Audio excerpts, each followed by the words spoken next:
Hello everyone. आज का हमारा टॉपिक रहने वाला है types and significance of political theory. तो चलिए शुरुआत करते हैं टॉपिक की।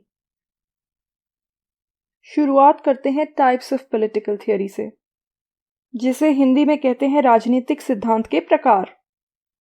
पॉलिटिकल थियोरी की 3 टाइप्स होती हैं, जो कि है normative prescriptive theory, empirical political theory और कंटेम्पररी पॉलिटिकल थियोरी। इसके अलावा कुछ थिंकर्स हैं जो सिर्फ 2 ही टाइप्स कंसिडर करते हैं, नॉर्मेटिव और एम्पिरिकल, बट हम यहाँ 3 टाइप्स को कंसिडर करने वाले हैं। तो शुरुआत करते हैं नॉर्मेटिव प्रिस्क्रिप्टिव थियोरी से, जिसे क्लासिकल या ट्रेडिशनल पॉलिटिकल थियोरी भी कहा जाता है।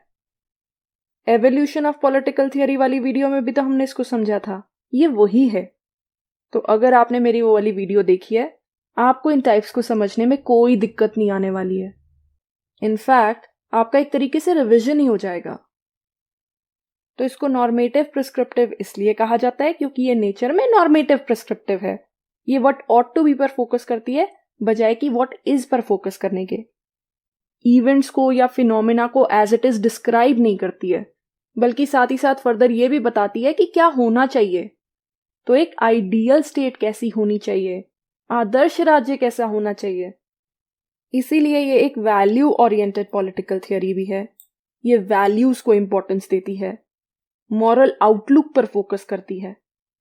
ये मानती है कि अगर हम वैल्यूज को इंप्लीमेंट करेंगे, तभी सोसाइटी में सोशल हार्मनी, स्टेबिलिटी और यूनिटी आएगी। और इसीलिए ये सिर्फ एक स्टेट की बात नहीं करती है, बल्कि एक आइडियल स्टेट की बात करती है। ये ऐसी गाइडलाइंस ऑफर करती है जिसके थ्रू सोसाइटी को ऑर्गेनाइज करना चाहिए या उसको गवर्न करना चाहिए। And so it focuses on what ought to be rather than what is और व्हाट्स गोइंग ऑन। ये लाइन आपको जरूर मेंशन करनी है अगर आप किसी भी एग्जामिनेशन में इस थियोरी को राइट कर रहे हो तो।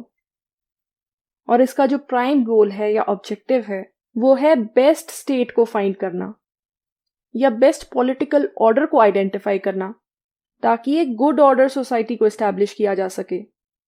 एक ऐसी सोसाइटी जिसमें प्रॉपर ऑर्डर हो। तो जो वर्ड है गुड, ये वैल्यू ही तो दर्शा रहा है।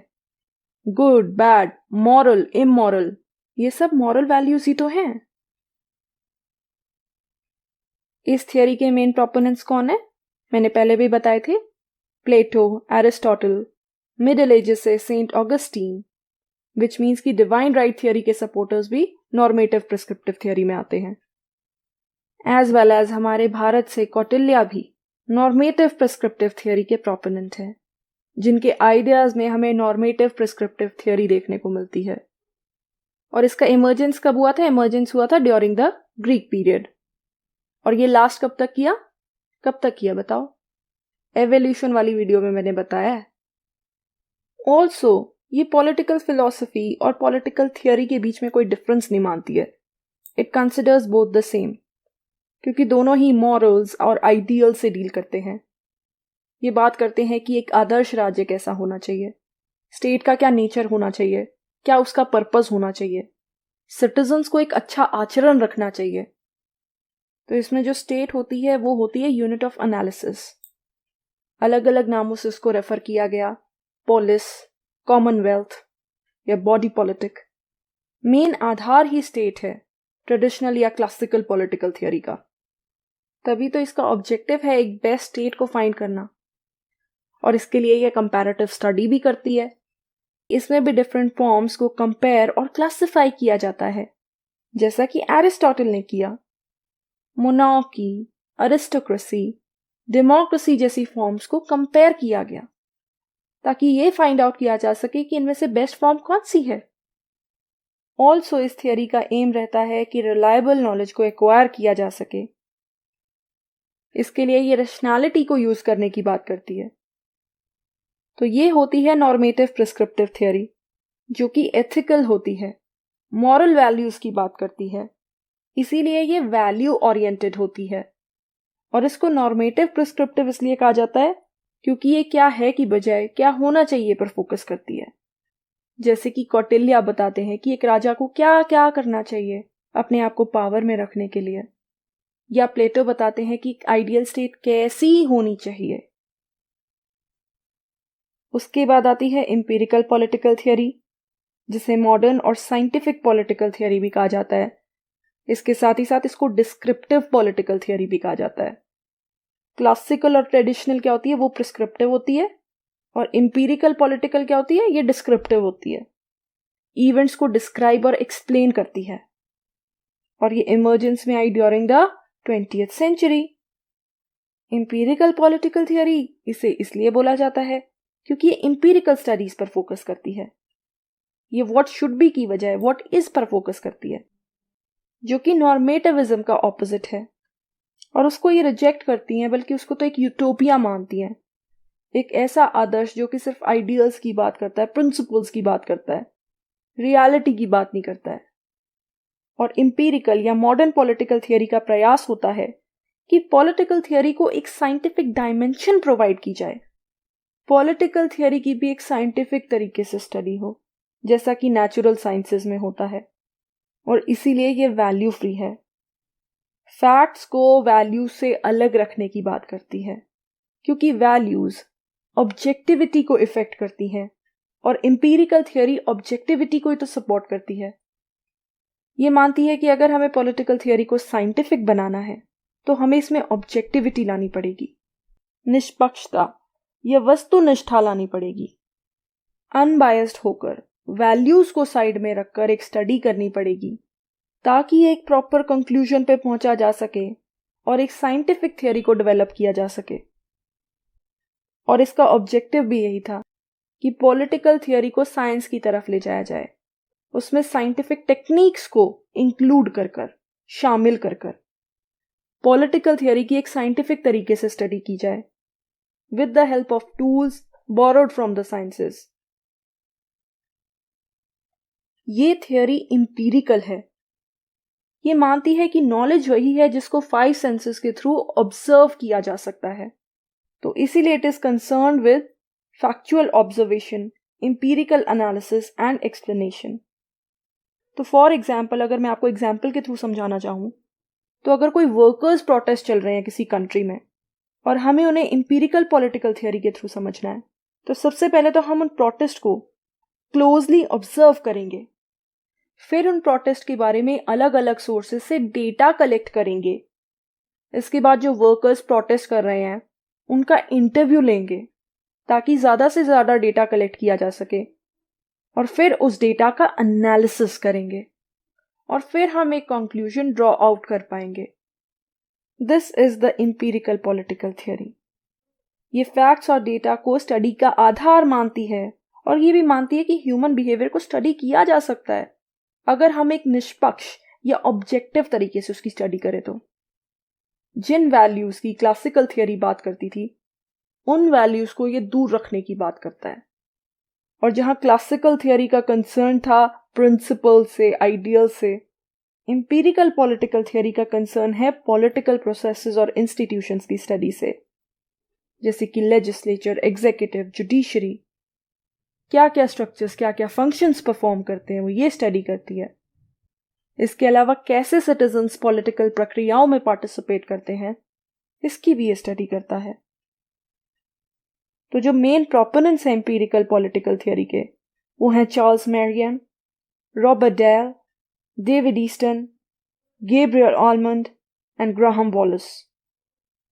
और एम्पिरिकल पॉलिटिकल थियरी की वजह से काफ़ी सारी अप्रोचेस, ट्रेंड्स या थियरीज इमर्जेंस में आई, जैसे कि elite theory, pluralist theory, system analysis, the input output approach, institutional approach, structural functional approach, positivist, empirical, behavioural, post behavioural and Marxist approach.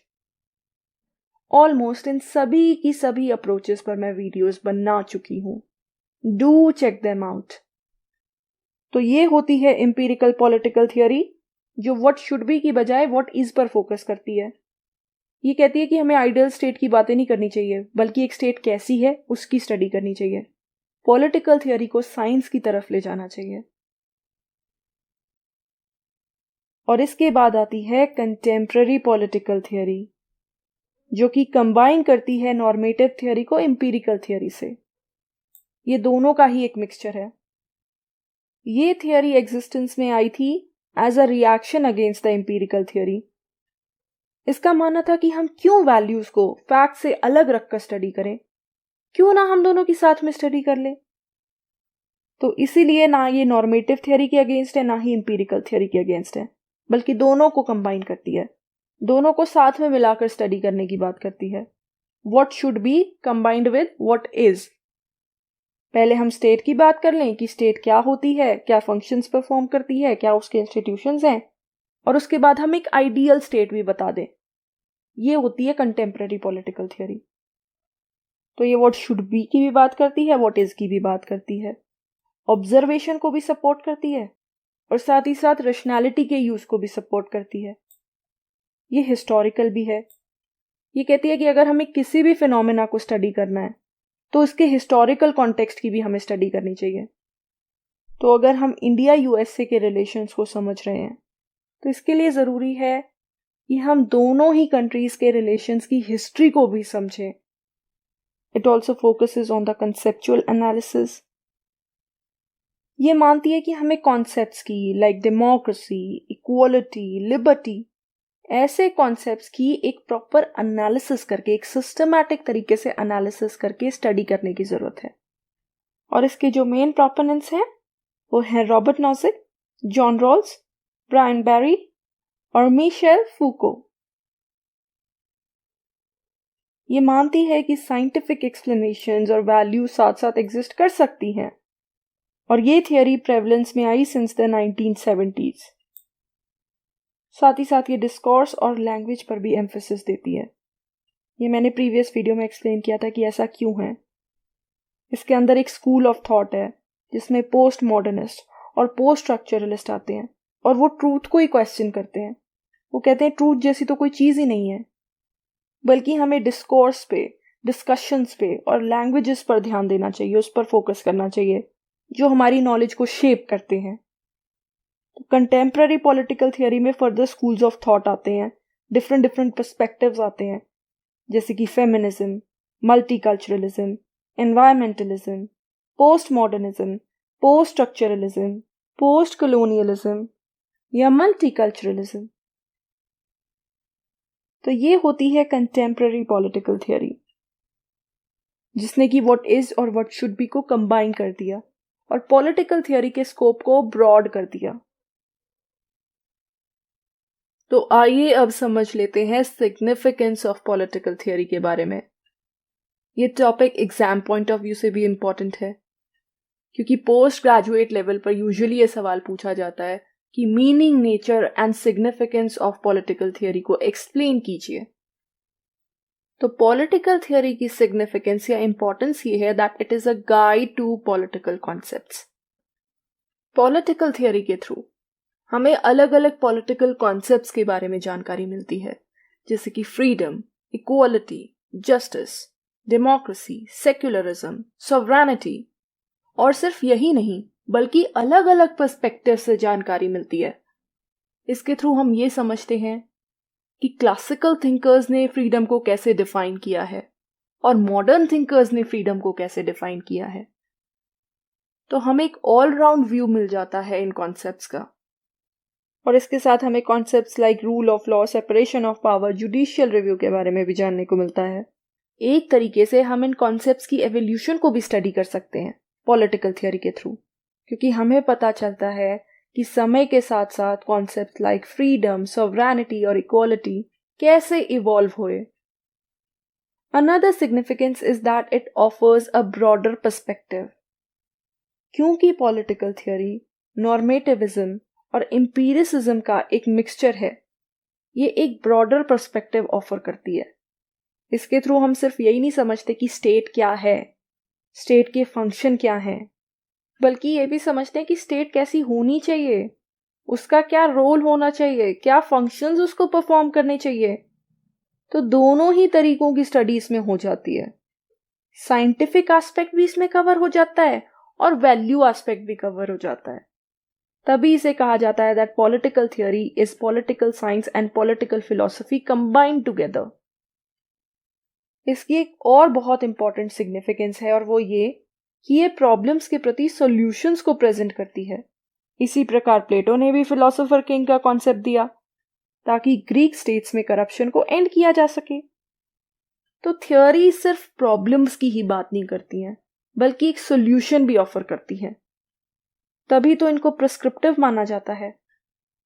आप डॉक्टर के पास जाते हैं, वो आपका डायग्नोसिस करता है, आप उनको बताते हैं कि आपके सर में दर्द है, तो उसके बेसिस पे आपका डायग्नोसिस करता है, आपको मेडिसिन प्रिस्क्राइब करता है।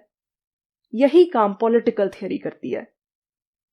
फिर उसके बाद another significance is providing a framework for political analysis. Modern political theory के आने की वजह से पॉलिटिकल थियरी में पॉलिटिकल एनालिसिस का एक फ्रेमवर्क भी तैयार हो गया है, जिसके थ्रू हम पॉलिटिकल सिस्टम्स को, इंस्टीट्यूशंस को या पॉलिटिकल प्रोसेसेस को एनालाइज भी कर सकते हैं।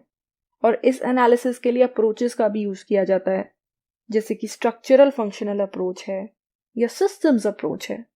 और इसके थ्रू हम ये फाइंड आउट कर सकते हैं कि एक पॉलिटिकल सिस्टम कैसे काम करता है, कौन कौन से एक्टर्स उसमें पार्टिसिपेट करते हैं, कैसे सरकारें उनकी डिमांड्स पर एक्ट करती हैं और पॉलिसीज और लॉज बनाती हैं। तो इसकी जानकारी भी हमें पॉलिटिकल थियरी में मिलती है। Also it is a motivator for political evolution. ये पॉलिटिकल एवोल्यूशन को मोटिवेट करता है। पॉलिटिकल थियरी में हम एग्जिस्टिंग पॉलिटिकल सिस्टम को एग्जामिन करते हैं, उनका एनालिसिस करते हैं और जो चैलेंजेस हैं उनको पॉइंट आउट करते हैं, क्योंकि ये प्रिस्क्रिप्टिव है। इसलिए ना ही ये सिर्फ पॉलिटिकल सिस्टम की या उससे रिलेटेड कॉन्सेप्ट्स की स्टडी करती है, बल्कि जो उनमें कमियां हैं या जो वो चैलेंजेस फेस कर रहे हैं उनको भी वो पॉइंट आउट करती है, ताकि उनमें एक चेंज लाया जा सके, एक पॉजिटिव बदलाव लाया जा सके। और पॉजिटिव चेंज आएगा तो क्या होगा? एवोल्यूशन होएगी। पॉलिटिकल सिस्टम्स और कॉन्सेप्ट्स इवॉल्व करेंगे, उनका विकास होगा। फिर उसके बाद आता है control of social life. Political theory social life को कंट्रोल करने में भी एक इंपॉर्टेंट रोल प्ले करती है, क्योंकि इसके थ्रू ना ही सिर्फ हम सोसाइटी में चल रहे प्रोटेस्ट्स, कॉन्फ्लिक्ट्स या वायलेंस के बारे में जान सकते हैं, बल्कि ऐसे सॉल्यूशंस भी ऑफर करते हैं जिनके थ्रू इन कॉन्फ्लिक्ट्स को, इन झगड़ों को सॉल्व किया जा सके, रिजॉल्व किया जा सके। तो पॉलिटिकल थियरी सोसाइटी में चल रहे कॉन्फ्लिक्ट्स के कॉजेस को भी समझने की बात करती है, सो दैट उनकी स्टडी करने के बाद, एनालिसिस करने के बाद एक प्रॉपर सॉल्यूशन दिया जा सके और इसी प्रकार सोशल लाइफ को या सोसाइटी को कंट्रोल किया जा सके। उसके बाद आता है सोशल क्रिटिसिज्म एंड रिकंस्ट्रक्शन।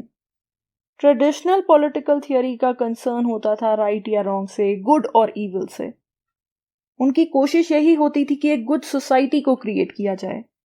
तो जो पॉलिटिकल थियरिस्ट रहे हैं लाइक प्लेटो, एरिस्टोटल, सेंट ऑगस्टीन, मैकियावेली, इन्होंने अपने अपने तरीके से सोसाइटी में जो प्रॉब्लम्स एग्जिस्ट कर रही थी उनके बारे में बताया, और सिर्फ बताया ही नहीं बल्कि ऐसे सॉल्यूशंस भी ऑफर करे जिनके थ्रू उन प्रॉब्लम्स को सॉल्व किया जा सके।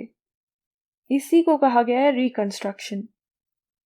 तो जो पॉलिटिकल थियरी होती है, इसकी सिग्निफिकेंस यही है कि ना ही सिर्फ ये प्रॉब्लम्स की बात करती है, but it also gives the ideas of reconstruction. ये ऐसे तरीके सजेस्ट करती है जिनके थ्रू सोसाइटी जो प्रॉब्लम्स फेस कर रही है उनको सॉल्व किया जा सके और सोसाइटी को रिकंस्ट्रक्ट किया जा सके, उसका पुनर्निर्माण किया जाए। जैसे कि उस जमाने में मैकियावेली ऐसे आइडियाज बता गए जिनके थ्रू रूलर अपने आप को पावर में रख सकता है, और आज भी कई स्टेट्स ऐसी हैं जो उन आइडियाज को यूज कर रही हैं। Also the political theory provides encouragement to upholders of different points of view. Political theory में हम एक ही कॉन्सेप्ट की अलग अलग पॉइंट ऑफ व्यू से स्टडी करते हैं। फॉर एग्जाम्पल, लिबर्टी का कॉन्सेप्ट है, तो लास्की ने उसे कैसे डिफाइन किया, हॉब्स ने उसको कैसे डिफाइन किया, लॉक ने उसको कैसे डिफाइन किया, या मैकफर्सन ने उसको कैसे डिफाइन किया। डिफरेंट थिंकर्स के पॉइंट ऑफ व्यू से हम कॉन्सेप्ट्स को और प्रिंसिपल्स को समझते हैं, और यहाँ पर हम किसी भी प्रकार का कोई डिस्क्रिमिनेशन या क्रिटिकल एनालिसिस नहीं करते हैं। ये नहीं कहते हैं कि लास्की का जो कॉन्सेप्ट है वो मैकफर्सन के आइडिया से बेटर है, और मैकफर्सन का जो आइडिया है वो हॉब्स के आइडिया से बेटर है। इन प्रैक्टिसेस को पॉलिटिकल थियरी सपोर्ट नहीं करती है। ये इस बात का सपोर्ट करती है कि डिफरेंट व्यू पॉइंट्स एक साथ एग्जिस्ट करें, एक ही कॉन्सेप्ट को अलग अलग पॉइंट ऑफ व्यू से स्टडी किया जाए without any sort of comparison. वहीं लास्की भी पॉलिटिकल थियरी की एक सिग्निफिकेंस पॉइंट आउट करते हैं। उनका भी यही मानना है कि पॉलिटिकल थियरी एक ड्यूअल रोल प्ले करती है, क्या होना चाहिए पर फोकस करती है और क्या है पर भी फोकस करती है। इसीलिए ये एक ड्यूअल रोल प्ले करती है, सोसाइटी को अंडरस्टैंड और एक्सप्लेन भी करती है, साथ साथ ऐसे तरीके भी बताती है या माध्यम भी बताती है जिनके थ्रू सोसाइटी में पॉजिटिव चेंज लाया जा सके। So it plays a dual role. तो ये थी सिग्निफिकेंस पॉलिटिकल थियरी की, और ये था हमारा आज का टॉपिक, जिसमें हमने समझा types of political theory as well as significance of political theory. उम्मीद है कि ये टॉपिक आपको समझ में आया होगा। तो आज की वीडियो में इतना ही। अगर आपको मेरी वीडियो पसंद आई हो तो प्लीज़ इसे लाइक कीजिएगा, अपने दोस्तों और फैमिली रिलेटिव्स के साथ शेयर कीजिएगा और मेरे चैनल को सब्सक्राइब कीजिएगा। Thank you so much. आपका दिन शुभ हो।